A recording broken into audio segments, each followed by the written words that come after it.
What's up, nerds? It's Dramatis Personae, the only show where you get to hear Star Trek performed by the people who've wasted all of their life on it to this point already. I don't know why I started out so hostile. I love everybody. This is Dramatis Personae, the only community-run Star Trek audio drama repertory theater that I'm aware of that is streaming to you live both on Facebook and Twitch. I am your host, Angel Castillo. I'm going to introduce our guest, our cast. You know what? My brain isn't working because, hi, welcome to Dramatis Personae, the only show where we get, oh no, I'm stuck in a temporal loop because this episode this week is The Next Generation's Cause and Effect, where we see Dr. Crusher battling her way through a temporal. Now that I've become aware of my space-time situation, I will begin introducing the cast for this week's episode. Again, I'm Angel. I'm your host. I will also be playing the role of Nurse Alyssa Ogawa, so you will hear my voice a little bit later. First, I want to introduce our noble captain playing Picard. We've got Bex Renfro. Hey, everybody. And then playing the intrepid first officer who just never really learned how to sit down. We've got Maxim Rex playing Riker. Hello. And then playing our ship's doctor, the protagonist of this particular episode, we've got Robbie Lawton as Dr. Beverly Crusher. Hi, everyone. And then as everyone's favorite, the only good white person, I think I can agree, is we've got playing Data, we've got Lael Newton. Hello. All right. And then playing Ensign Ro Loren, we've got a newcomer to the cast, Kirsten Johnson. Say hi, everybody. Say hi to everybody. Hello. Hello. So nice to have you joining us this week, Kirsten. Then, really outclassing all of us in the technical department, hold on to your hats. Playing Worf this week, we've got Randall C. Brown. Hello, everybody. Still, I can't decide if it's less creepy than Admiral Tarkin in Rogue One. Maybe slightly less creepy. Then we've got playing everyone's favorite empath. That is really an empath and not just saying that to sound fancy in their Tinder profile. Playing Counselor Troy, we've got Steffi. Hi. Hi, Steffi. Then Bateson, we've got being played by the person who my wife has decided has her favorite voice of this whole crew, David X. Crow. I'm listening. And then reading the stage directions, helping be the sinew and bone that makes this whole episode possible. Reading the stage directions, we got JB Flat. Hello. All right. So just to let you know, we do this every. Jordy LaForge. Hello. Geez, did I miss somebody from the cast list?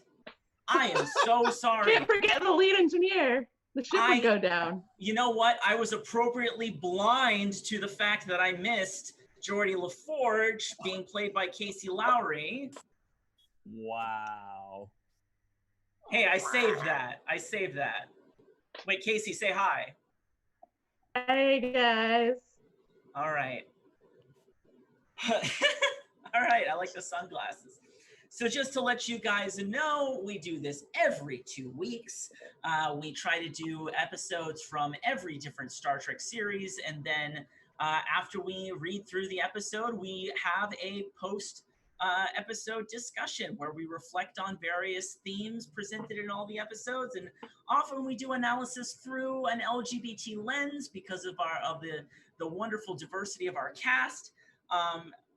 Please make sure to subscribe to us on both Facebook and Twitch, and also look out because some weeks we will specifically be raising money for various good causes. A couple of episodes ago, we raised money for the Black Trans in Theater Collective. I probably got the actual name of that organization wrong, but like those are the types of causes we want to support. Now, without further ado, please, everybody, engage your inertial stabilizers, strap in, and I will turn it over to JB Flat as we begin the next generation's cause and effect. Make it so. In outer space, the USS Enterprise shakes violently with damage to its starboard nacelle. On the bridge, Picard, Riker, Data, Worf, LaForge, and Ro work frantically as Crusher and Troy stand by. The ship is at red alert, and the bridge is dark, except for emergency lights. Damage report. Casualty reports coming in from all over the ship. The starboard nacelle has sustained a direct impact. We are venting drive plasma. Initiating emergency core shutdown. Inertial dampers failing. We're losing attitude control. This is the bridge. All hands to emergency escape pods.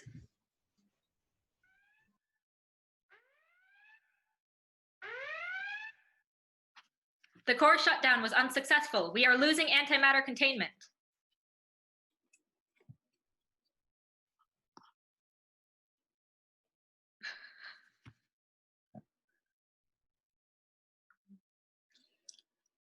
We've got to eject the engine core. The ejection systems are offline. A core breach is imminent. All hands abandon ship. Repeat, all hands abandon. But it's too late. The Enterprise explodes in a blast of fire and debris, completely destroyed. End of teaser. Act 1. Captain's log. Stardate 45652.1. The Enterprise has entered an area of space known as the Typhon Expanse. We are the first Starfleet vessel to chart this unexplored region. In Riker's quarters, Riker, Data, Worf, and Crusher are playing poker. Data shuffles the cards with android speed and dexterity. Sometimes I wonder if he's stacking the deck. I assure you, Commander, the cards have been sufficiently randomized. I hope so.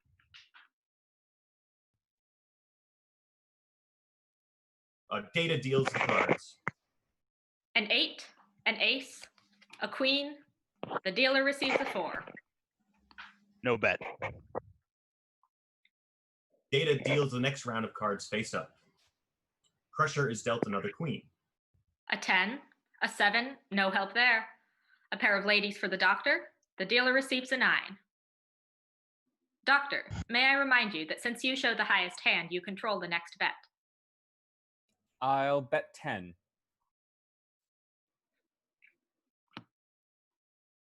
Data continues dealing. Jack, 4, deuce, 6. I bet 20. And I'll raise you 50. 50. I'm in. I will also see the bet. Data continues dealing. 7 and a possible straight for Commander Riker. Jack, still no help for the Klingon. 8, 9 for the dealer.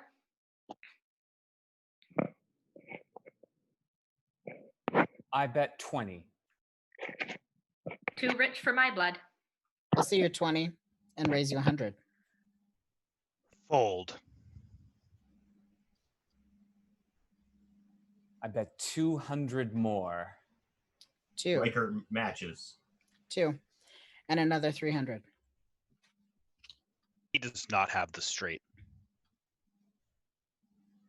Well, we'll find out, won't we? Let's see what you've got. Riker turns over his cards. Defeated. Take it. How'd you know I was bluffing? I just had a feeling. I guess it's better to be lucky than good. Or maybe it's the way your left eyebrow raises slightly when you bluff. Just teasing, Commander.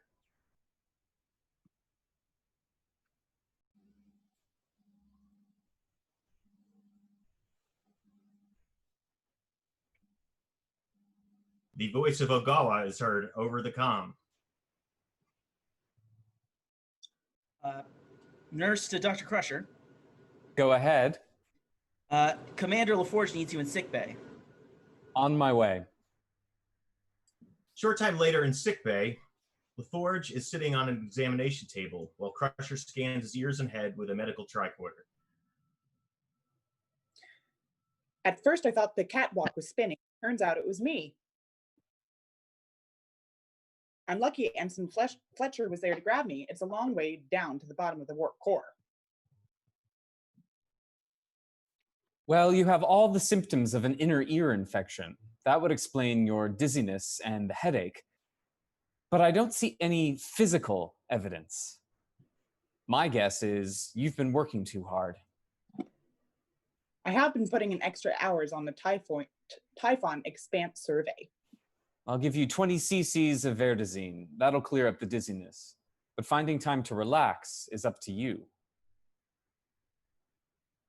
What is it?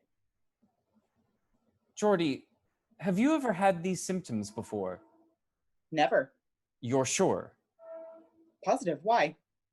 It's funny. I get the feeling that we've discussed these complaints. I remember giving you a hypospray for dizziness. I've never had these symptoms before today. You must be remembering some other patient. No, I'm sure it was you. Crusher administers the hypospray. Try to get some rest and stay away from high places for a few days, just in case. Thanks, Doc. Good night. That night in her quarters, Crusher is dressed in her nightclothes, ready for bed. She passes by a table topped with several exotic plants, picks up a cutting tool, and starts to snip away the dead leaves. As she does so, she quietly sings a little song, letting herself unwind. After a peaceful beat, she puts down the tool and heads for bed. Crusher sits down, reaches for a glass of water off the nightstand, and takes a sip. She turns off the lamp and the room darkens. She crawls under the covers, lays her head on the pillow. A quiet moment passes as Crusher drifts off to sleep. Then, slowly in the darkness, barely perceptible voices can be heard. Distant and echoey whisper. Crusher opens her eyes, listens. Gradually, dozens more voices fade in. Creepy, disembodied murmurs. He sits up, glances around the dark and empty room. The voices grow louder now, all meshing together to make out what they are saying, but they are unclear. Alarmed, she turns on the light, accidentally knocking over the glass. Breaks on the table, startling her. The voices stop. Crusher catches her breath, shaken. Later, in the observation lounge, Picard, Riker, Data, LaForge, Troy, and Crusher are seated around the conference table. LaForge gets up to stand next to a wall monitor which displays a map of the Typhon Expanse. They are wrapping up a discussion about their mission.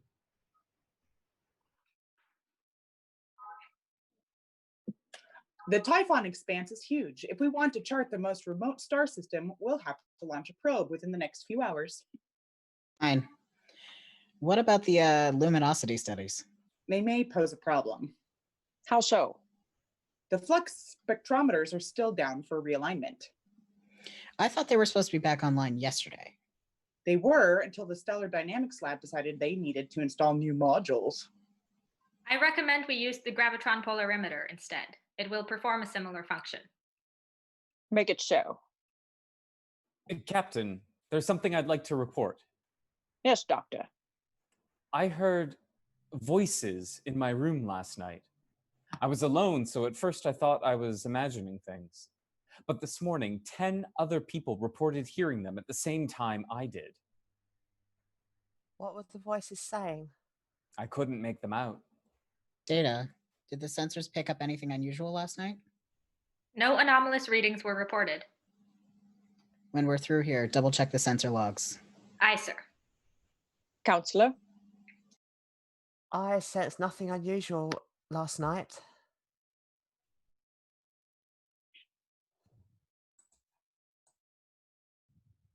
Maybe it's a problem with the comm system. Bridge to Captain Picard. Go ahead. We are getting unusual readings, 20,000 kilometers off the port bow. Picard and the others enter the bridge and take their stations. Riker stands near Data at Ops. Report. Sensors didn't detect the phenomenon until we were almost on top of it, sir. It is a highly localized distortion in the space-time continuum. On screen. On the view screen, the area of space just ahead is murky and distorted. Back us off, Ensign. Nice and slow. Aye, sir. Captain, maneuvering thrusters are not responding. On the screen, the distortion ripples slightly. The distortion field is fluctuating. Suddenly, the bridge lights flicker and go out. The emergency lights come on, and some of the consoles lose power. All main systems just went down. Power levels dropping rapidly. Red alert. There is an energy buildup in the distortion field. Something is emerging. Captain, we have to get out of here now. On the view screen, a 23rd century style starship emerges from the murk, headed directly for the Enterprise. Shields up. Evasive maneuvers. Shields inoperative. The helm's not responding. The vessel is on a collision course. Impact in 36 seconds. Hail them. No response. On the view screen, the ship comes closer. Suggestions. Decompress the main shuttle bay. The explosive reaction might kick us out of the way. Captain, I recommend we use the tractor beam to alter the other ship's trajectory. Mr. Worf, make it so. Engaging tractor beam. The Enterprise sends out a tractor beam, but it's too late. The other ship collides with the starboard nacelle, sending out stray jets of plasma. Damage report. Casualty reports coming in from all over the ship. The starboard nacelle has sustained a direct impact. We are venting drive plasma. Initiating emergency core shutdown. Inertial dampers failing. We're losing attitude control. This is the bridge. All hands to emergency escape pods.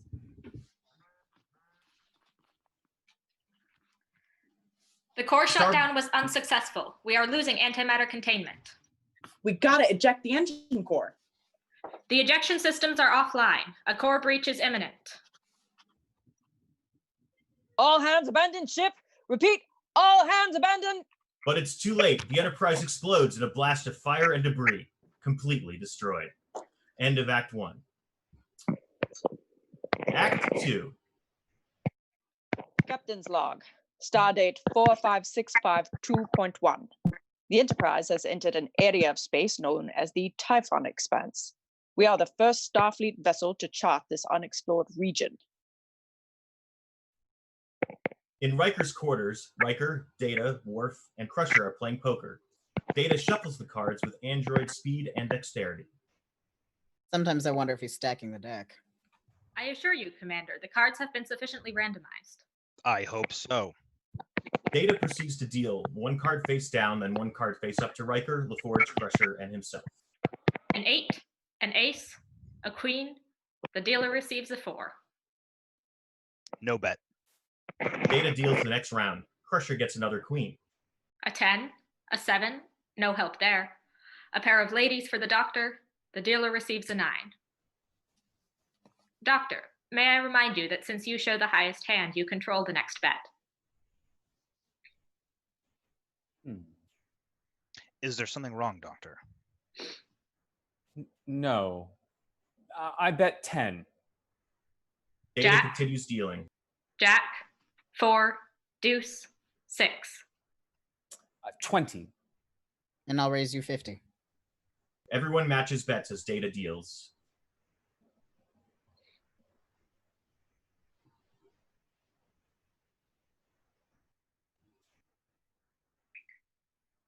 You're going to call my bluff, aren't you? Crusher stares back at him surprised. It's like a game of dueling premonition. I think I'll quit while I'm ahead. How did you know I was going to call your bluff? I just had a feeling. Me too. Crusher, Go ahead. Commander LaForge needs you in sickbay. On my way. In sickbay, LaForge sits on an examination table while Crusher scans his ears and head with a medical tricorder.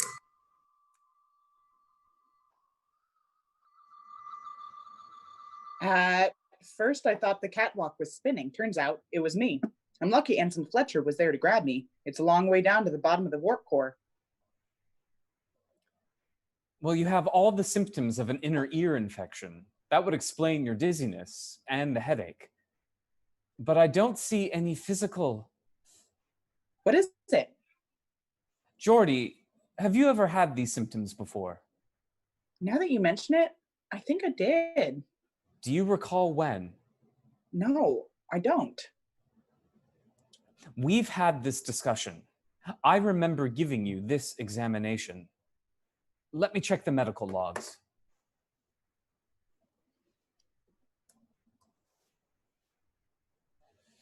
Well, you've been treated several times for headaches related to your visor, but I see no mention of dizziness. Must be deja vu. Both of us? About the same thing? That night in her quarters, Crusher is dressed in her night clothes. She passes by the table topped with exotic plants, picks up a cutting tool, starts to trim the plants. She begins to sing a little song and stops, a feeling of deja vu overwhelming her. She sets down the tool, determined to break the feeling and do things differently. She moves towards her bed. Crusher sits down, picks up the glass of water, and takes a sip. She stares at the glass, deja vu nagging at her. Is something going to happen to the glass? She sets down the glass, turns off the lamp, crawls under the covers, and tries to sleep. Slowly, a barely perceptible voice can be heard, a distant and echoey murmur. Crusher opens her eyes, listens. Gradually, a dozen voices fade in. Disembodied murmurs in the darkness. Sits up, around the dark and empty room. The voices grow louder, all messing together. Crusher turns on the light, accidentally knocking over the glass. The glass breaks on the table, starting to stop. Crusher catches her breath, shaken, then gets out of bed. She picks up a nearby communicator and taps it. Crusher to Captain Picard. Yes, Doctor. Jean-Luc, do you have a minute?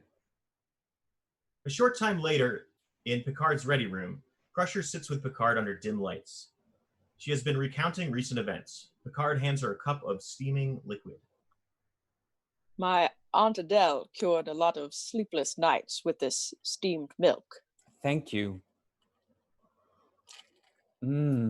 Nutmeg. Every time I get insomnia, I try to perfect the recipe. It was the eeriest feeling. When the glass broke, it triggered the same sensation even more intensely, that I had done it all before. Picard picks up a leather-bound book. Earlier, when I was reading this book, I had the distinct feeling I'd read certain paragraphs before. I just assumed I'd read the book years ago and forgotten. I've been having this feeling for hours.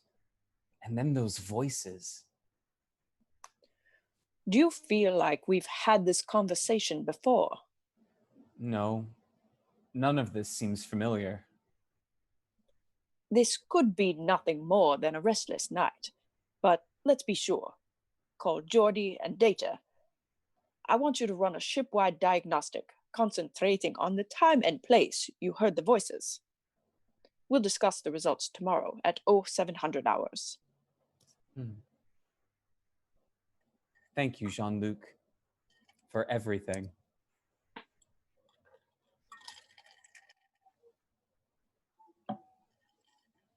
Thank Aunt Adele. In the observation lounge, Picard, Riker, Data, LaForge, Troy, and Crusher are in mid-conversation. The internal scans were negative. There was no evidence of auditory anomalies anywhere on the ship. As far as the sensors are concerned, nothing unusual happened last night. Before I came up here, 10 other people reported hearing voices at the same time I did. Bridge to Captain Picard. Go ahead. We are getting unusual readings 20,000 kilometers off the port bow. Picard and the others enter the bridge and take their stations. Riker stands near Data at ops. Report. Sensors didn't detect the phenomenon until we were almost on top of it, sir. It is a highly localized distortion in the space-time continuum. On screen. On the view screen, the area of space just ahead is murky and distorted. Back us off, Ensign. Nice and slow. Aye, sir. Captain, maneuvering thrusters are not responding. On the screen, the temporal distortion ripples slightly. The distortion field is fluctuating. Suddenly, the bridge lights go out. The emergency lights come on and a few consoles lose power. All main systems just went down. Power levels dropping rapidly. Red alert. There is an energy buildup in the distortion field. Something is emerging.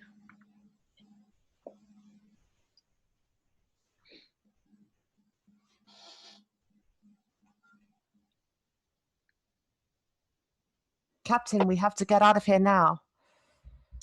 On the view screen, a 23rd century style starship emerges from the murk, heading directly for the Enterprise. Shields up. Evasive maneuvers. Shields inoperative. Helm's not responding. The vessel is on a collision course. Impact in 36 seconds. Hail them. No response. On the view screen, the ship comes closer. Suggestions. Decompress the main shuttle bay. The explosive reaction may kick us out of the way. Captain, I recommend that we use the tractor beam to alter the other ship's trajectory. Mr. Worf, make it so. Gauging tractor beam. Worf hits a command. The other ship looms on the view screen before colliding with the starboard nacelle. The crew is tossed about. Damage report. Casualty reports coming in from all over the ship. The starboard nacelle has sustained a direct impact. We are venting drive plasma. Initiating emergency core shutdown. Inertial dampers failing. We're losing attitude control. This is the bridge. All hands to emergency escape pods.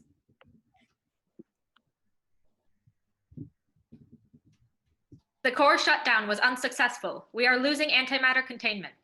We've got to eject the engine core. The ejection systems are offline. A core breach is imminent. All hands abandon ship. Repeat, all hands abandon. But it's too late. The Enterprise explodes in a blast of fire and debris, completely destroyed. End of Act 2. Act 3. Captain's log. Stardate 45652.1. The Enterprise has entered an area of space known as the Typhon Expanse. We are the first Starfleet vessel to chart this unexplored region. In Riker's quarters, Riker, Data, Worf, and Crusher are playing poker. Data shuffles the cards with android speed and dexterity. Sometimes I wonder if he's stacking the deck. I assure you, Commander, the cards have been sufficiently randomized. I hope so. Data deals one card face down to each person. They glance at their cards. Worf keeps glancing around the room, bothered by a nagging feeling. Something wrong, Worf? I am experiencing nibpah, the feeling that I have done this before. Yeah, last Tuesday night. That is not what I meant. I've been feeling the same way. Crusher looks disturbed by her feelings. Data and Riker exchange a look, both unfazed. They don't know what to make of it. Crusher looks intently at the deck of cards. Data, keep dealing. Data deals the next cards face up. An 8, an ace. A queen. I'm going to get a queen. Data turns over the next card. It's a queen. Crusher points to Data. And you're going to get a 4. Everyone looks at Crusher, puzzled. Deal the cards. But nobody has bet. Forget the bet. Deal. Data deals. The next card is indeed a 4. Crusher calls the cards a split second before they are dealt. The cards are all exactly as she calls them. 10, 7, queen. 9, jack, 4. Deuce. 6. Every card has been predicted correctly. Data stops dealing, puzzled. This is highly improbable. How did we know? Wait. Crusher to sickbay. Sickbay here. Is Commander LaForge there? No, Doctor, he's not. Wait a minute. He just came in. In sickbay, Picard enters, having been called. He crosses over to Crusher and LaForge, who has his chin in a headrest, his visor connected to a diagnostic instrument. Crusher is projecting light into his visor, analyzing the results.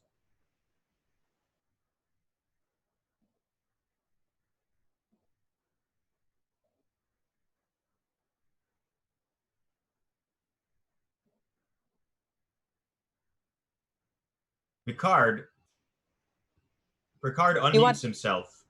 Yes. You wanted to see me, Doctor? Yes. Crusher Captain. finishes with the instrument. LaForge adjusts his visor. Captain, have you been getting the feeling that you've experienced certain things before? A sense of repetition? Yes. Recently, while I was reading. Why do you ask? There have been similar incidents reported all over the ship. Feelings of deja vu. And now this. I had a premonition Geordi was going to come into sickbay. A few seconds later, he did, with the symptoms of an ear infection. I was going to run all the standard tests, but somehow I knew they were going to be negative. So I ran an optical diagnostic which traced the problem to Geordi's visor. His dizziness is being caused by a phase shift in his visual receptors. It's causing him to see images that aren't there. They're like blurry after images.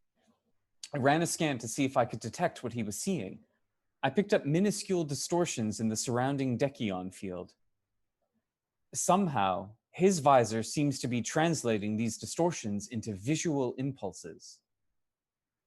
It could be a malfunction in the ship's warp field generator.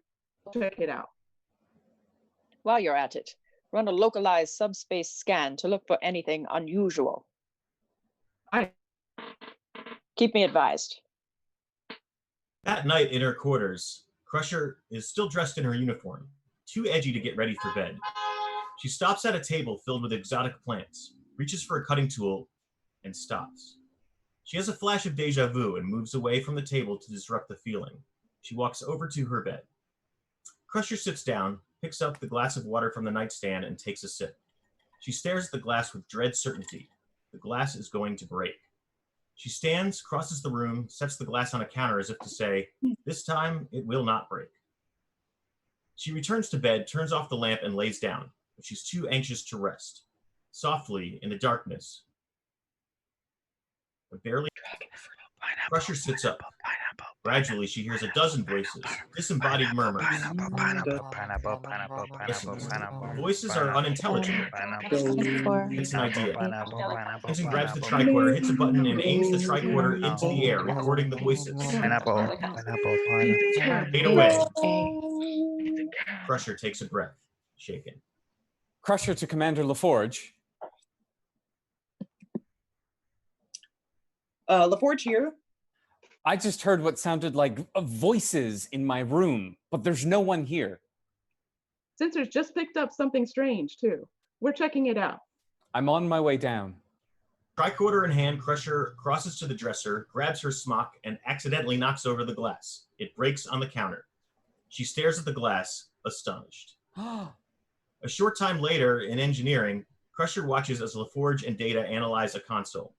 They are listening to the recording Crusher made, a cacophony of voices which is muddled by static and noise. The sound stops. Looks like you managed to record 6.2 seconds worth. Let's see if we can filter the signal and clear it up a little. So I wasn't just hearing things. The sound itself appears to have been real. However, the acoustic energy does not correspond to any ship's system, nor to any voice communications sent at the time you heard it. Then where did the sound come from?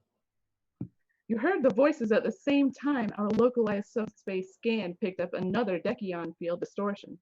The two may be related. Let's take another listen. They listen as the 6 seconds play out. The same voices that Crusher heard, a distant and eerie murmuring that's hard to make out. After 6 seconds, the recording stops. Computer, perform a narrow bandwidth analysis. Eliminate all non-vocal waveform components. The voices play again, this time louder and more distinct, a warbled 1,000-voice chorus. After 6 seconds, it stops. Can we isolate the voices, find out what they're saying? I will attempt to distinguish the individual voices. Computer, continuous playback. The 6-second recording plays continuously, with Data listening intently. There seem to be approximately 1,000 human voices overlapping. The voices are those of the Enterprise crew. Our voices. Gasp. End of Act 3. Act 4. In the observation lounge, Crusher and LaForge are addressing Picard, Riker, Data, Worf, and Troy. I'm sorry to call you here so early, but we couldn't wait until 0700 hours. We think we may have an explanation for the odd occurrences around here. This is going to sound pretty wild. Somehow we entered what seems to be a temporal causality loop. LaForge taps a command on a nearby console, and a causality loop diagram appears on the wall monitor. It's a series of loops, one laying atop the other in quick succession to form a continuous spiral. I think we're stuck in a particular fragment of time, and we've been experiencing that same fragment over and over again. Is that what's causing our deja vu?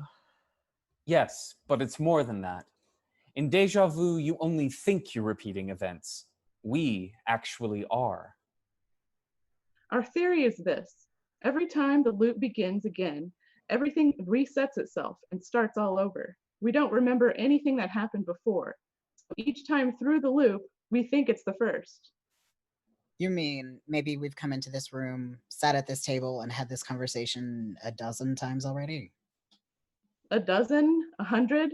It's impossible to tell. Maybe we've been trapped here for hours, days, maybe years. If what we're saying is true, those voices I heard might have been echoes from previous loops.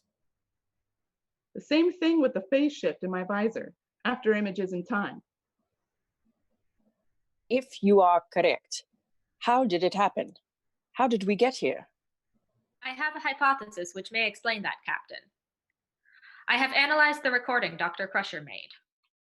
Most of it is quite ordinary. 125 discussions about ship operations, 257 conversations of a personal nature, 5 couples engaged in romantic encounters. Your point, Mr. Data? There is evidence of some sort of disaster involving the Enterprise, severe enough that the captain would order all hands to abandon ship. I have isolated 3 segments of the recording which are crucial.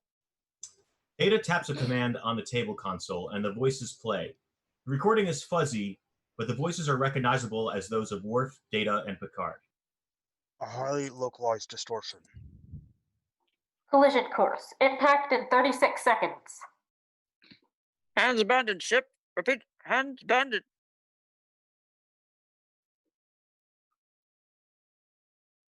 The phrase collision course suggests we collided with something.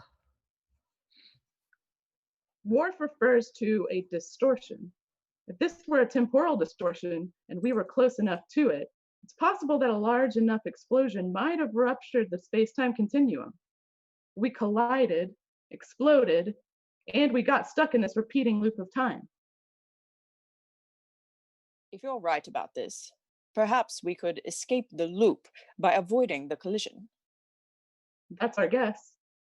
Maybe we should reverse course. For all we know, reversing course might be what leads us into the crash. We can't afford to start second-guessing ourselves. We'll stay on our present course until we have reason to change it. In the meantime, let's do everything we can to avoid a collision.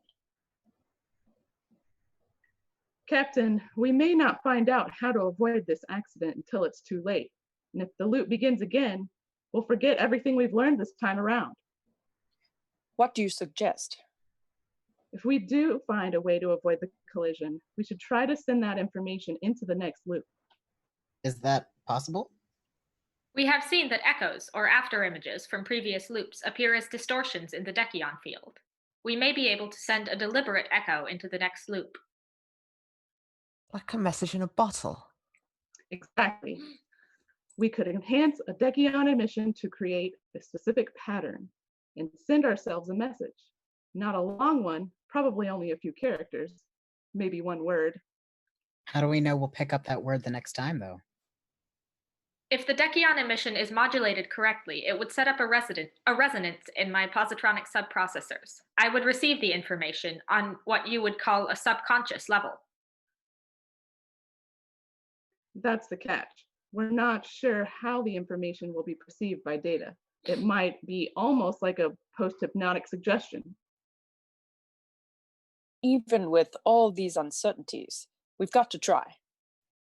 Take whatever steps are necessary to send the message. Dismissed. Later, in engineering, Data is seated at a console with a panel on his head exposed. LaForge makes a few adjustments to Data's circuitry. He then attaches a small emitter device to Data's uniform. Dr. Crusher looks on as LaForge makes the meticulous adjustments. It's possible we've tried this 1,000 times and it's never worked. Do you have the feeling you've done it before? No, I don't. Neither do I. Maybe that's a good sign. Let's test the emitter. Particle accelerators to full power. Dekion field active, particle flux nominal. We're in business. All we need now is a message. Suddenly, the ship goes to red alert. Senior staff, report to the bridge. On our way. On the bridge, Picard, Troy, and Ro are at their stations while Riker stands near Ops. On the view screen, the area of space just ahead is murky and distorted. Data, LaForge, and Crusher enter and take their stations. Data still wears the emitter device on his uniform. How do you think we might have handled this before? Back us off, Ensign. Nice and slow. Aye, sir. Captain, maneuvering thrusters are not responding. On the screen, the distortion ripples slightly. The distortion field is fluctuating. Suddenly, the bridge lights flicker and go out. The emergency lights come on, and a few consoles lose power. All main systems just went down. Power levels dropping rapidly. There is an energy buildup in the distortion field. Something is emerging. Captain, we have to get out of here now.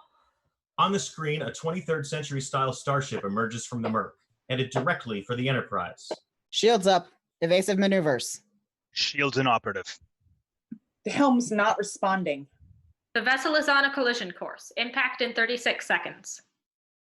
Hail them. No response. On the view screen, the ship comes closer. Suggestions. Decompress the main shuttle bay. The explosive reaction might kick us out of the way. Captain, I recommend we use the tractor beam to alter the other ship's trajectory. Mr. Worf, make it so. Engaging tractor beam.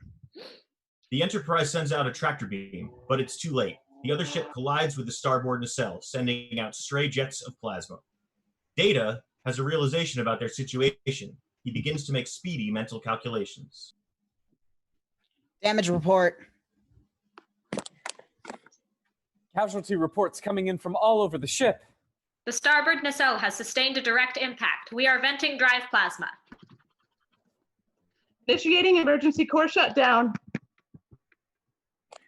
Inertial dampers failing. We're losing attitude control. This is the bridge. All hands to emergency escape pods. The core shutdown was unsuccessful. We are losing antimatter containment. We've got to eject the engine core. The ejection systems are offline. A core breach is imminent. Data glances up at Riker, who is standing beside him. There's no time to discuss it, but he quickly and intently inputs a few discrete commands into the emitter device strapped to his uniform. All hands abandon ship. Repeat. All hands abandon. But it's too late. The Enterprise explodes in a blast of fire and debris, completely destroyed. End of Act 4. Act 5. In Riker's quarters, Riker, Data, Worf, and Crusher are playing poker. Data shuffles the cards with the android's speed and dexterity. Sometimes I wonder if he's stacking the deck. I assure you, Commander, the cards have been sufficiently randomized. I hope so. Data deals one card face down to each person.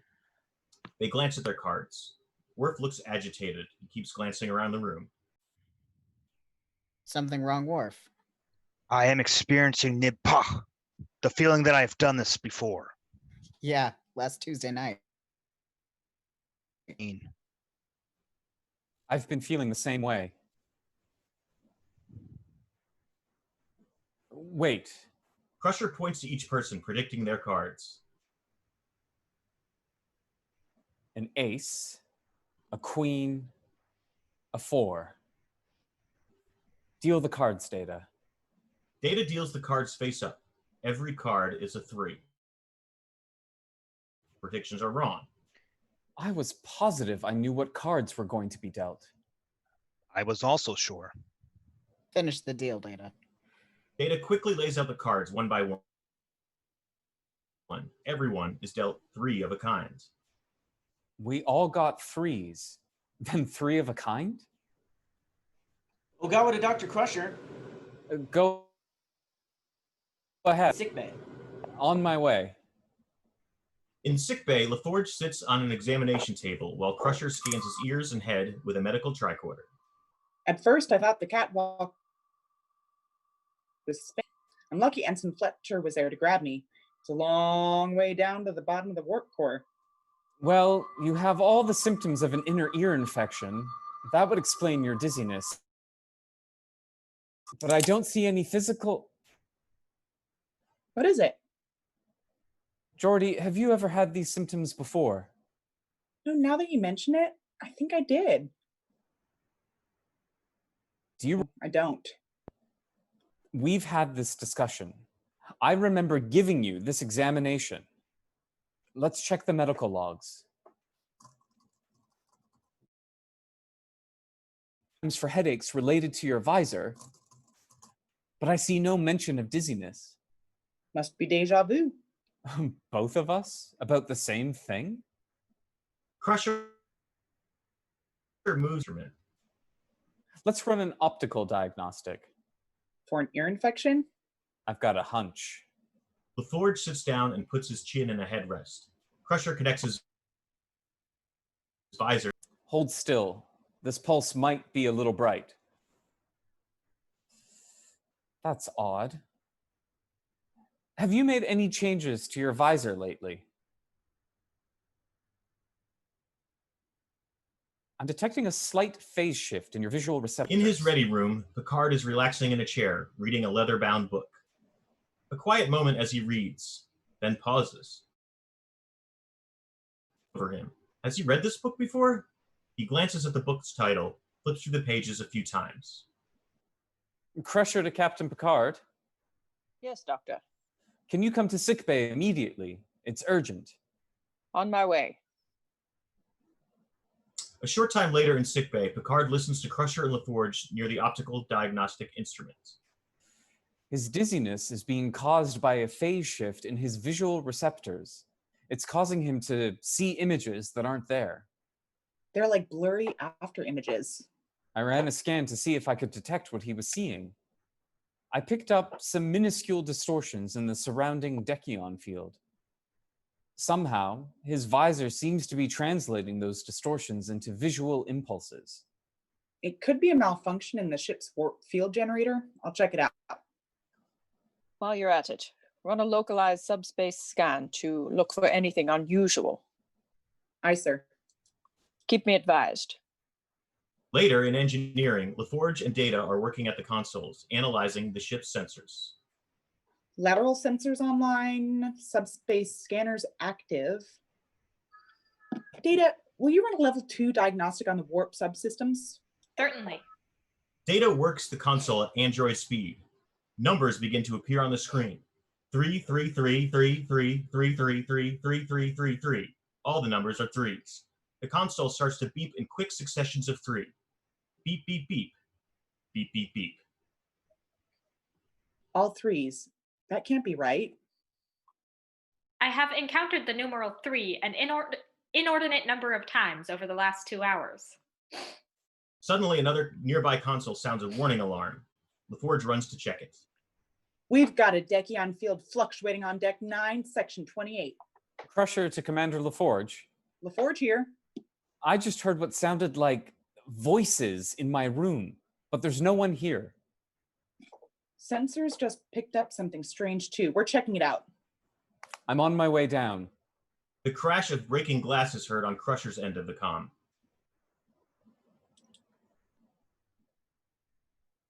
Are you all right, Doctor? I'm fine. In the observation lounge, Picard, Riker, Data, Worf, LaForge, Crusher, and Troy are listening to the recording of the voices. Highly localized distortion. Collision course. Impact in 36 seconds. All hands abandon ship. Repeat, all hands abandon. Frey's collision course suggests we collided with something. Worf refers to a distortion. This were a temporal distortion, and if we were close enough, it's possible that a large enough explosion might have ruptured the space-time continuum. We collided, exploded, and got stuck in this repeating loop of time. If you're right about this, perhaps we could escape the loop by avoiding the collision. That's our guess. Maybe we should reverse course. For all we know, reversing course might be what leads us into the crash. We can't afford to start second-guessing ourselves. We'll stay on our present course until we have reason to change it. In the meantime, let's do everything we can to avoid a collision. Captain, we've been seeing the number 3 all over the ship, on consoles, in a poker game. In total, we have encountered 2,085 conspicuous examples of the number 3. All these 3s can't be coming up by accident. Maybe somebody's trying to tell us something. We came to the same conclusion, so we ran a ship-wide diagnostic. The only unusual thing we found was a dechion field modulation in Data's positronic subprocessors. What could be causing it? I don't know, but if I wanted to send information from one loop to the next, I might have used a method like a dechion emission. You think we sent ourselves a message? It would make sense. Maybe we were trying to tell ourselves something. If that were true, what would 3 indicate? Maybe we should run a level 3 diagnostic on all key systems. Good idea. And I'll have the computer run a pattern matching algorithm based on the number 3. Oh, bridge to Captain Picard. Go ahead. We're getting unusual readings, 20,000 kilometers off the port bow. Red alert. Picard and the others enter the bridge and take stations. Riker stands near Data, at Ops. Report. Sensors didn't detect the phenomenon until we were almost on top of it, sir. It is a highly localized distortion in the space-time continuum.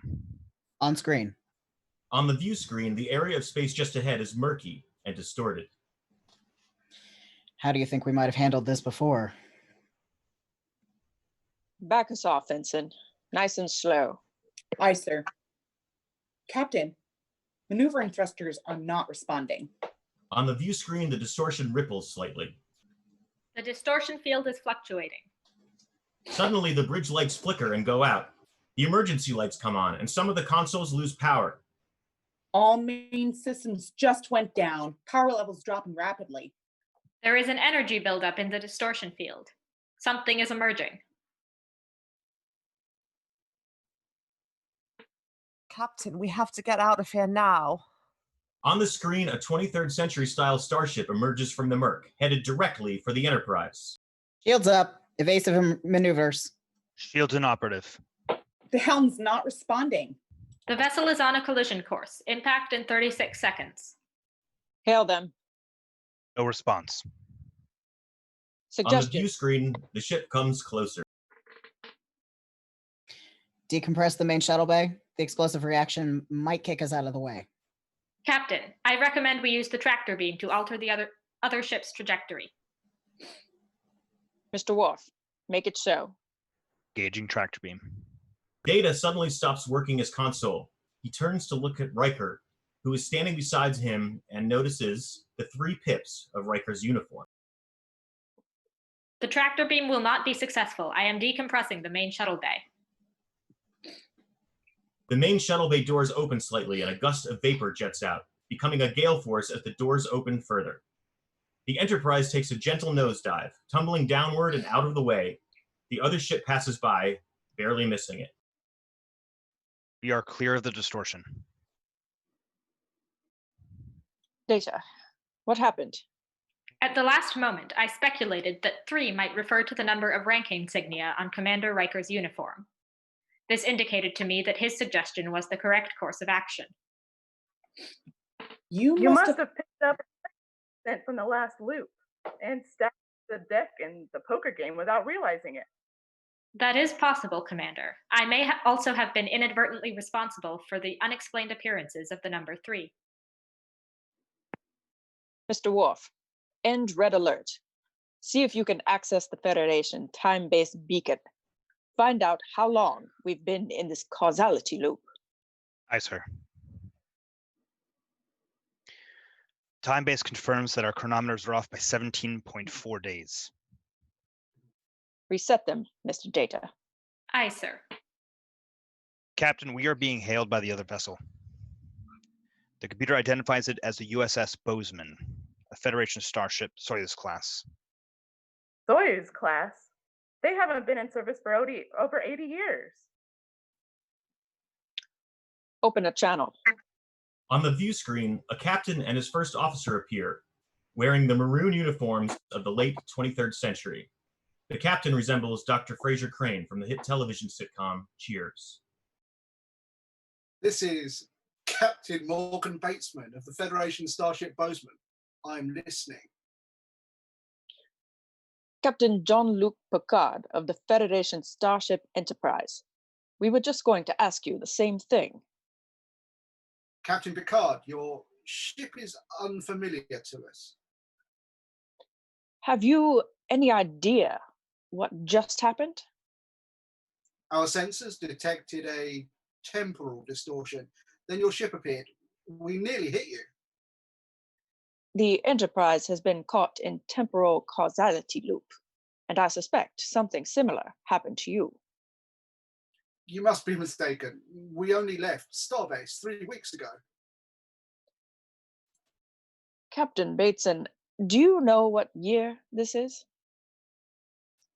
Of course I do. It's 2278. Captain, perhaps you should beam aboard our ship. There's something we need to discuss.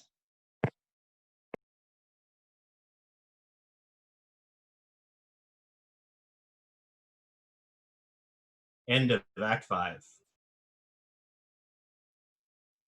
Welcome, everybody, to Dramatis Personae, the only online streaming show. Oh, no, I'm caught in the loop again. That was the end of the episode. Let's all give a nice online round of applause to our all-volunteer cast and crew. Just remember, this isn't a professional crew, and that's what keeps this whole thing legal and keeps us from getting zucked. So now let's move on to our post-episode discussion. When number one, I just want to bring up a little bit of trivia. Like, this is the only time. Credits. Oh, right. Yeah, sorry. Before we do that, let's throw it to the credits. Sorry, this is only my second time hosting. Credits, everybody.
Hi, everyone. Welcome to Dramatis Personae, the only live stream. Yes, I tried that bit for a third time. Rule of 3. Okay, now we're going to formally go into our post-show discussion. And before we cut to the credits, I just wanted to bring up this little bit of trivia that this is the only time Kelsey Grammer appears on screen and in the Star Trek franchise. However, for some reason, that still justifies him being a main event guest at this year's Star Trek Las Vegas 2020.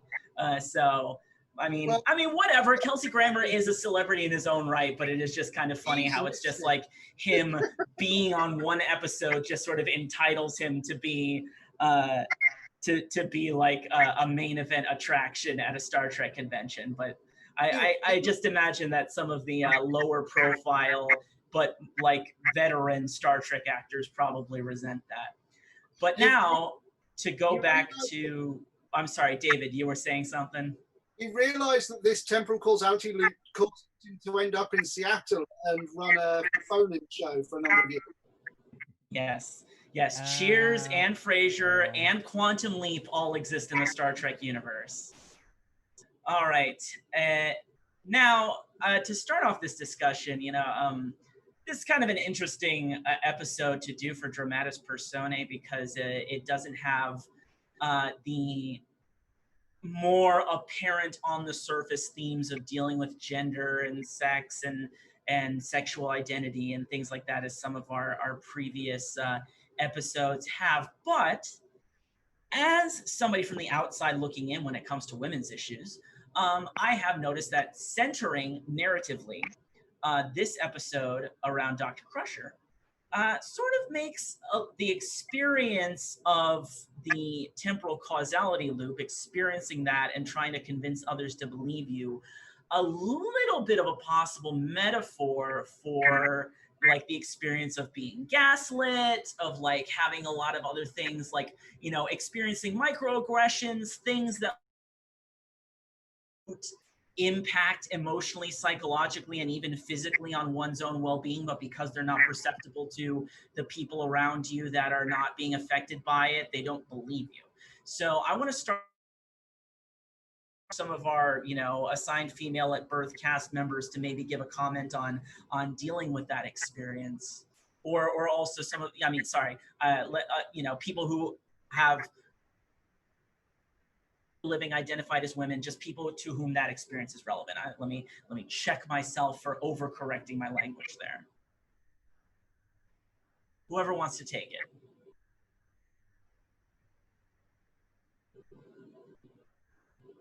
Come on. Don't make me the dude order a woman to talk about the experience. I can't stand the irony. All right, thank you. Okay. Yeah. I think like people don't really believe her unless she has evidence. And a lot of things that women can be gaslit about, it's impossible for you to get evidence because it happens, in secretive places. I don't know where I was going with this. I don't want to get too heavy. Bex, but just did you also get that feeling when you watched the episode, or did I just completely pull that out of my ass from your point of view? I think it came from your asshole mostly, but I get it. As soon as you said it, I was like, yeah, I could see that. I didn't think of it. I'll probably think of that next time I watch it. Sorry, Casey, you wanted to comment. Yeah, I was just gonna say one thing I noticed with this episode is that Beverly, it takes a while for Beverly to trust her own instinct. And that is one thing that is kind of a thing that a lot of women struggle with because they're often not believed when things are going on. They have like an internal instinct that something is wrong, but they don't trust it. And so Beverly, she second guesses herself quite a bit in this episode, but she does eventually start, after more and more iterations of the same thing, she starts to trust her instinct a little bit quicker. And then I think that's actually what allows them to get through the loop, is that she starts recognizing what's wrong faster.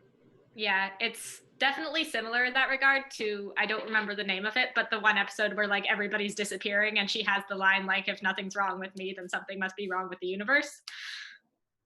It's very, I don't know, it's kind of a theme with her where like stuff is wrong and she knows it's wrong, but nobody else knows it's wrong. And she has to kind of like fight to make people recognize that something is weird. There's that one with the ghost where she doesn't recognize something is weird though. So, there is that.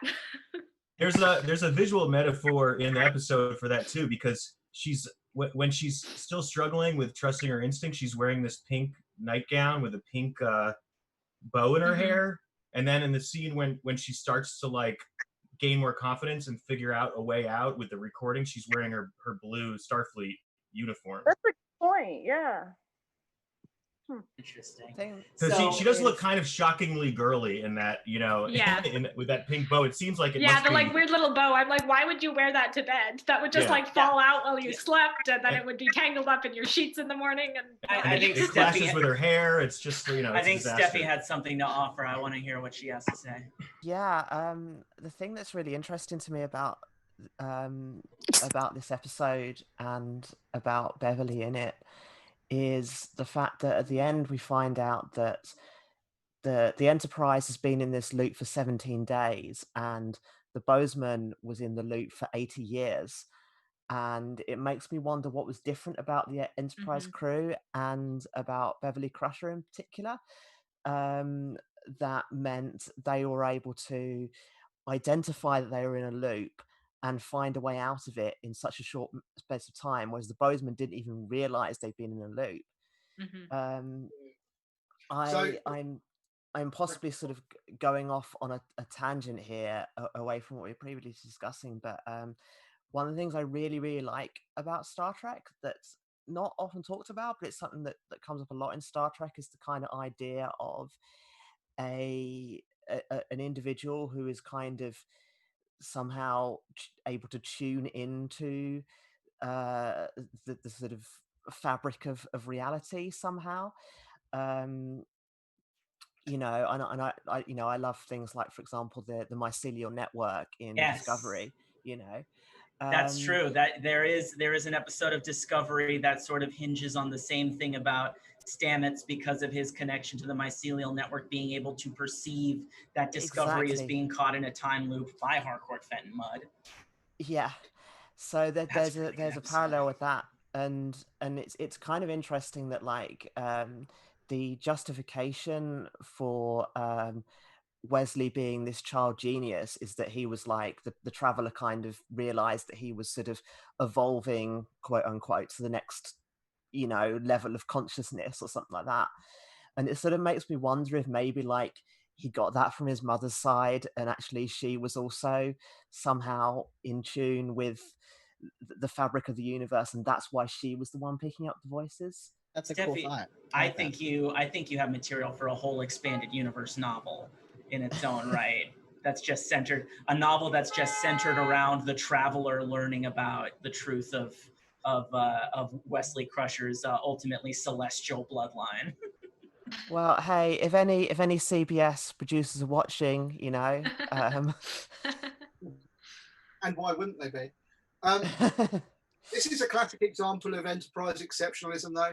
It's like that's the entire premise of the new Star Trek animated series Lower Decks. Yeah, is that there must be a ship where nothing interesting ever happens, and there must be a crew whose job it is to swap out the holodeck after Commander Riker's finished with it. Right.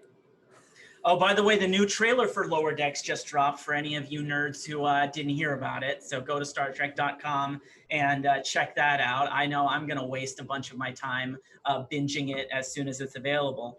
But that is an interesting. I want to point out that we do kind of have a little bit of a Deus Ex Machina in this episode of Geordi's visor being able to actually record the voices perceived in the time loop, which sort of like lends the credence to what Beverly is only perceiving. So that, I think that ties back a little bit to what Bex was saying about like always needing to like present evidence to be believed in some of those situations. So So we have this episode about Beverly learning to trust her instincts, sort of being in situations where she can only trust her gut and not the world around her. I'm just wondering who else are there other themes that other people picked up on that maybe might seem less obvious to me or hasn't been accounted for by the synthesis so far? I have one that Yeah. I thought of a second ago with the difference between the two ships. Why did one get caught for 80 years and the other one was 17 days? Maybe things changed within the Federation. Things became more inclusive. You had more women in positions where they could speak up or they had more power, because how Crusher functions in this episode is as a protector, and she's, even with her glass, she places the glass somewhere else. She's tending to her orchids. She's a caretaker. And she does that for the entire ship, even though it's confusing and nothing makes sense. That's her steady story, is that she's the caretaker of the ship, not just as the doctor, but also as a woman. And maybe that wasn't really present in the crew of the other ship. I was thinking that as well, Bex. While we were talking about it just a second ago, I was wondering what the generational differences and the differences in how they bring different people on the ship and that kind of thing, and how they listen to them would make a difference. I would also like to point out that Geordi's visor is an important aspect of how they figure out what's going on. And I think it's another good example of Geordi's quote unquote disability of blindness actually being an advantage for the crew. And his visor ends up basically being a superpower that he has that allows the Enterprise to solve their problem. Because that is maybe something that the other crew didn't have. They didn't have a blind person with a special visor to help them. And they also didn't have an android on their crew, probably like Data, because Data is another key point in helping them figure out what was going on. So we've got a lot of different kind of marginalized groups represented on the Enterprise that helps them solve this problem. Inclusivity is safer, I think. Yes. Everybody's better off. They might not have the magic audio equipment that allows you to filter a single voice out of a whole bunch of voices either. Maybe they hadn't developed that technology. Hey, part of that was Data, though. Right, yeah. He was able to process it faster. You know what? It's interesting when you talk about the fact that like both Geordi and Data are like both very important parts of uncovering, the truth of the situation, and we both agree that they're like both of those characters can somewhat be viewed as like a futuristic synthesis of humanity and technology in some way, both Data being the entirely synthetic human and Geordi being the synthetically enhanced human. Do you think either in this episode or in Star Trek: The Next Generation more broadly, there is sort of a message about how the progress towards the future must mean an inevitable complete synthesis of the organic and the technological, which can be a mixed bag, which is why you have on one side you have the forms that elevate and center the humanity, Data and Geordi, versus the Borg, which like center and elevate the technological. Discuss. I think that's an ongoing theme.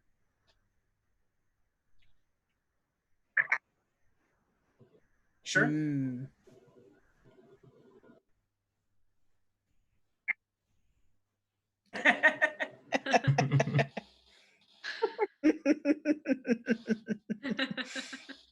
mean, I think that's I think technology and humanity in general is a very, very common sci-fi thing and speculative fiction thing.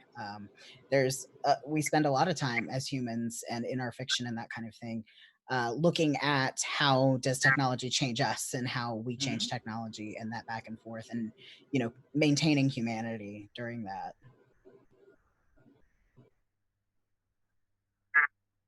Oh, by the way, Carl, I don't think I actually introduced you formally, joining us for the discussion, you know, as always, and also just manning the ones and twos and being our wonderful producer and soundboard operator, Carl St. Lucie, you know, the real heart and soul that started this whole project. Anyway, Carl, please continue your point.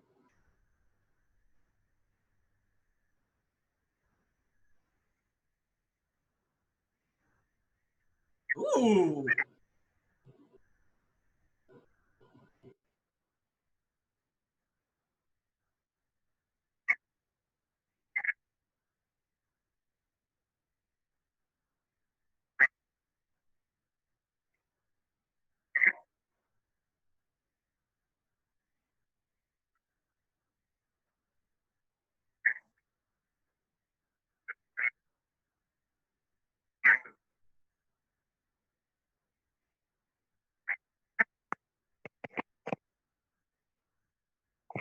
Ooh, can you just talk a little bit more? Can you just define in a little bit more lay terms what you mean when you talk about cultural technologies? Because I feel like I can follow you where you're going there, but just for the other people who aren't like, you know, super college educated up their own ass, let's just make sure everybody follows. Okay.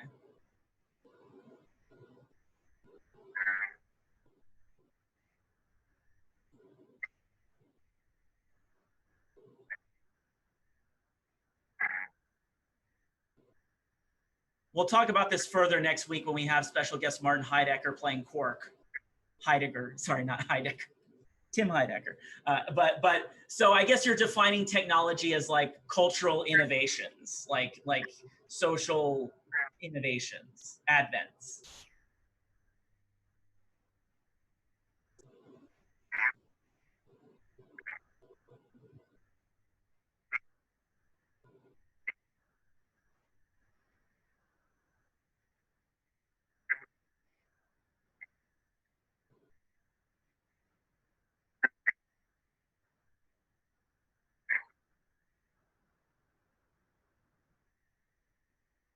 Mm, mm. A little bit.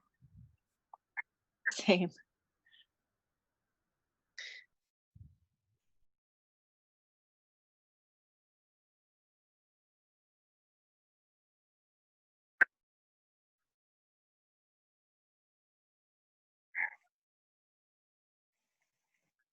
No, that makes sense.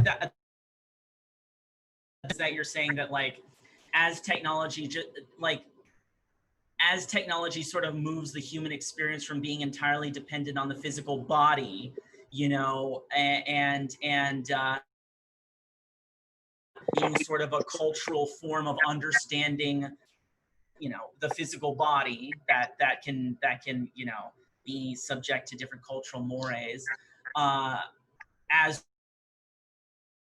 corporeal and more technologized conception of our humanity, how relevant does gender continue to be? Does that feel like a fair synthesis of what you're saying, Carl?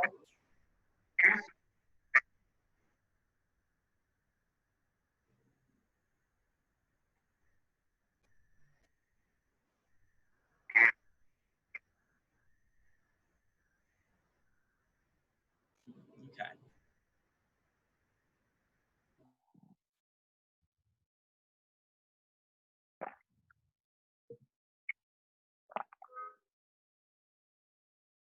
Yeah. Mm-hmm.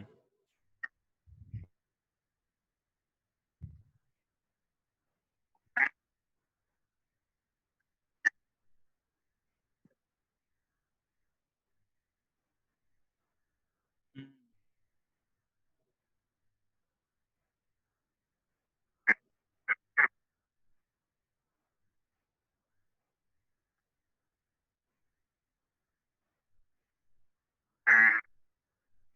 So to sort of take it back to, you know, Star Trek and specifically Star Trek: The Next Generation, it would seem like while Star Trek, while The Next Generation does present this meditation on the increasing melding of, you know, humanity and technology, which, you know, reflects on the era in which it debuted on TV, when we were like just hitting the age of like PCs being available, like as like kind of having it like be common that people had personal computers, like just the beginning of the internet age, like right as the series was ending, that it seems like the projection, because the future was being extrapolated from its current moment, it didn't really grapple with the consequences that technologization would have on other conceptions of the body and humanity. And that's why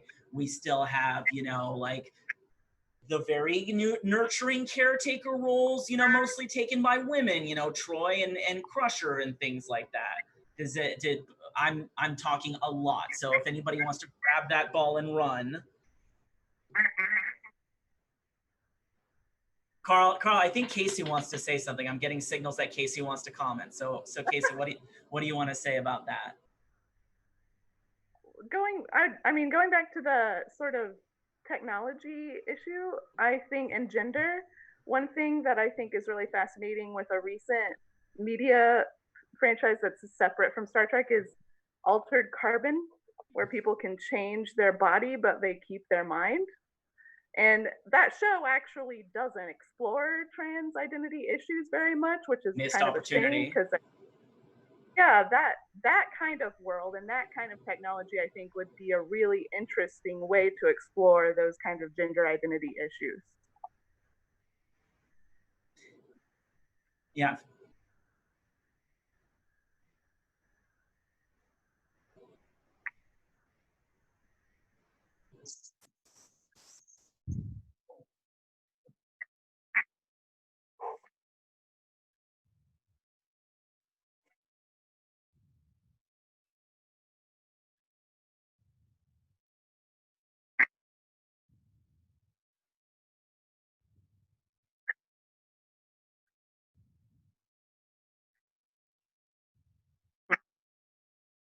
Even like the pads, they'll hand somebody like 6 of them, or you'll pick it up and put it down, and nowadays you're like, what? Yeah.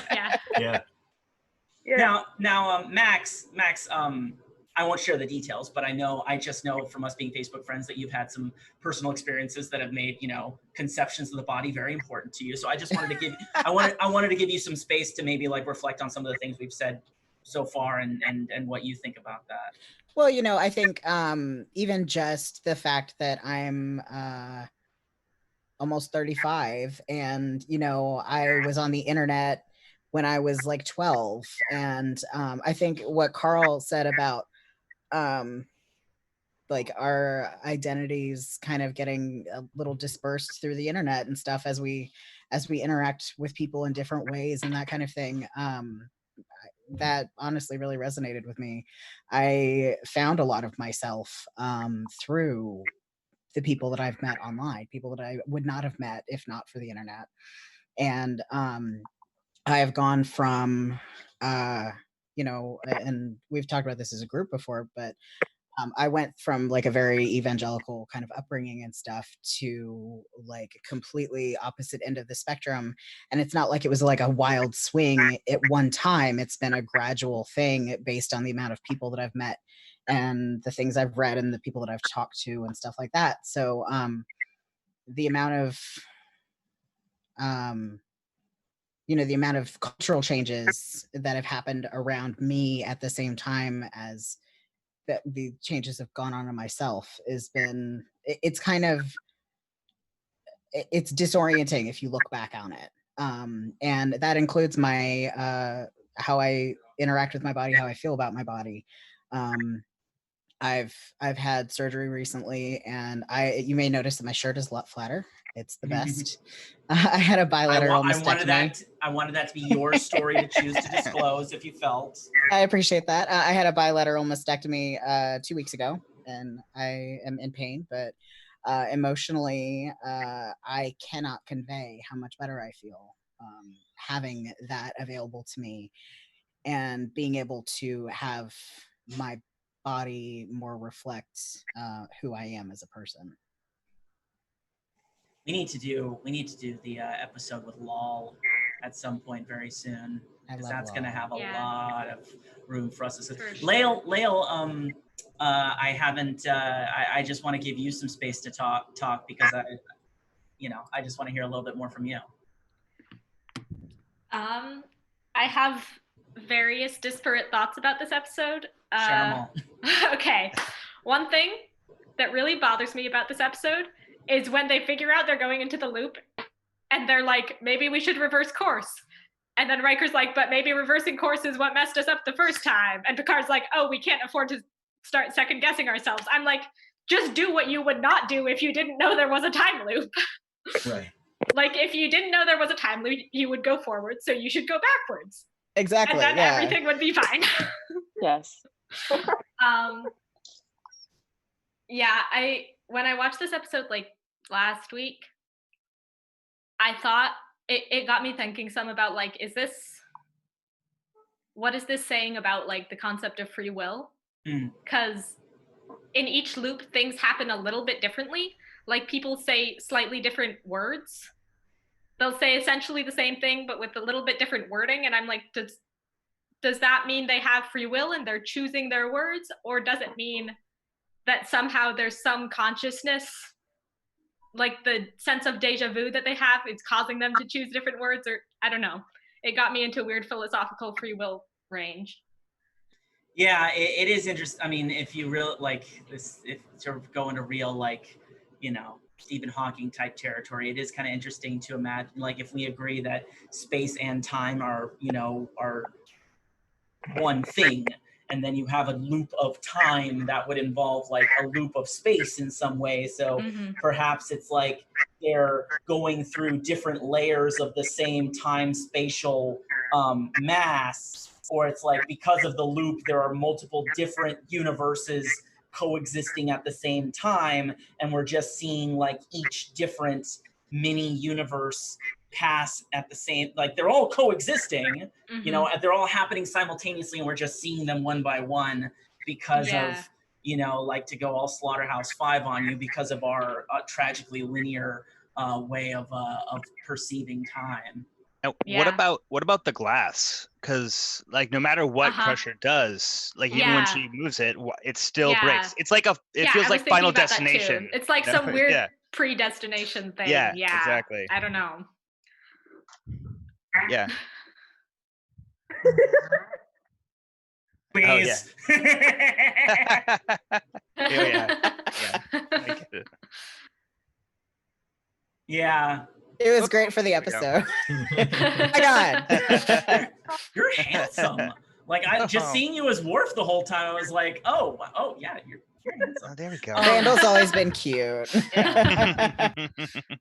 quickly, I want to just apologize to everyone for having some internet issues. So, like, in this episode, in our version of this episode, Geordi was two different actors, which is kind of an interesting, like, time loopy thing. But we just rolled with it, but it was beautiful. This is an alternate universe where Geordi is played by Kirsten. Right.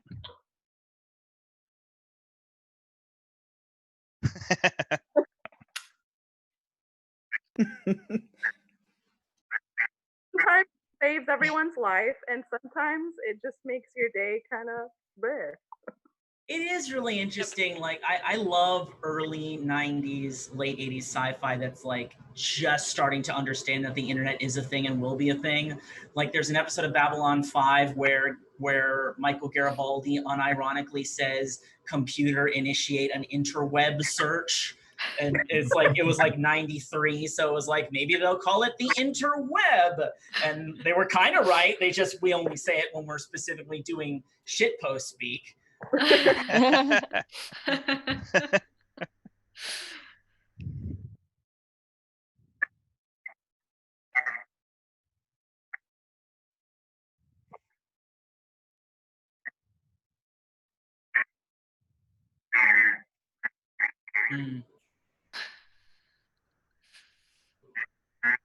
Ooh, everyone equalized, right? All right, sorry, Casey, can you say that again? Oh, I was just saying there was like this optimistic view that the internet would be like an equalizer because everyone would have access to information. But it's kind of devolved into this, oh, but it's really difficult to know what information is good information. And so people have a really hard time like knowing what to trust when they see they have access to all this stuff, but they don't know what to trust. Yeah, and if you even have access to it at all. I mean, people said the same thing about television, you know, when Sarnoff invented, you know, or at least, you know, started, you know, perfecting the television technology. People were like, this is going to change education and mostly going to be used to share information. But that just goes back to like, you know, what? Yeah. True. But the like internet is for porn. That's why my name's Trekkie Monster. I am wearing my fully automated luxury gay space communism shirt today, so I feel like it's relevant. It's especially relevant for me to say that like ultimately it's like access to information is going to be something that is controlled in a class society.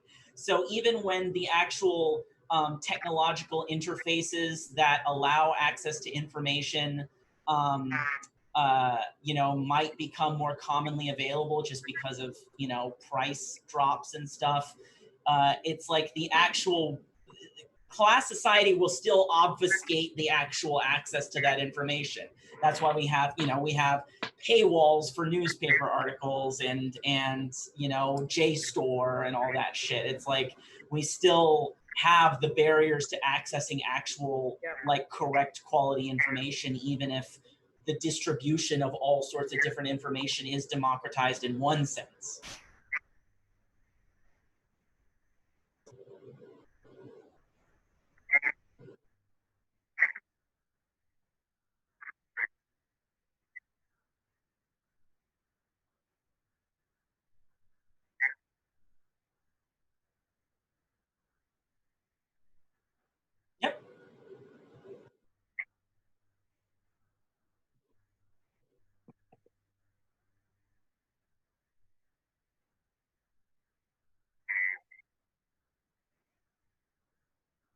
Yeah, I feel like that opens up a whole new conversation, and I would love to keep going, but I think we are sort of running up on our time. Next time on yes. Dramatis Personae, we could just have a separate, you know, just discussion groups only spin-off, or we could do it like an after show, like the Ready Room.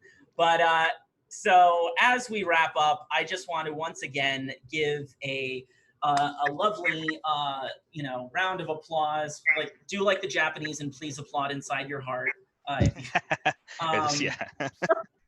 Once again, Maxim Rex as Commander Riker, Robbie Lawton as Dr. Crusher, Lael Newton as Data, Casey Lowry as Geordi LaForge, Kirsten Johnson as Ensign Ro Loren, Bex Renfro as Picard, Randall C. Brown as Worf, me as your host and as Nurse Ogawa, Steffi as Troy, David X. Crow as Bateson, directions read by JB Flatt, and of course our fearless producer, the music man, the man with the plan, Carl St. Lucie. We do this every 2 weeks on Facebook Live and on Twitch, so please subscribe to us on Twitch. Find us, Dramatis Personae, on Facebook. And also, I believe we have a Twitter. Are there any other social medias that I'm missing?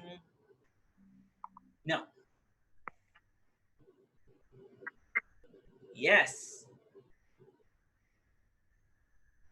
Yes. Even though this is an all volunteer effort and we're all doing this of our own free will and free time, organizing any mass of people and distributing the content online does take labor, does take money, so we will appreciate your monetary support when the Patreon goes online. But in the meantime, everybody live long and prosper, keep your eyes on the skies, stay inside, wear a mask when you go outside, and say your prayers, to eat your vitamins, drink your milk, and Hulkamania will run wild. I don't know how to stop this, Carl. End the stream before I stop myself. Nutmeg. All hands abandoned ship. All hands abandoned.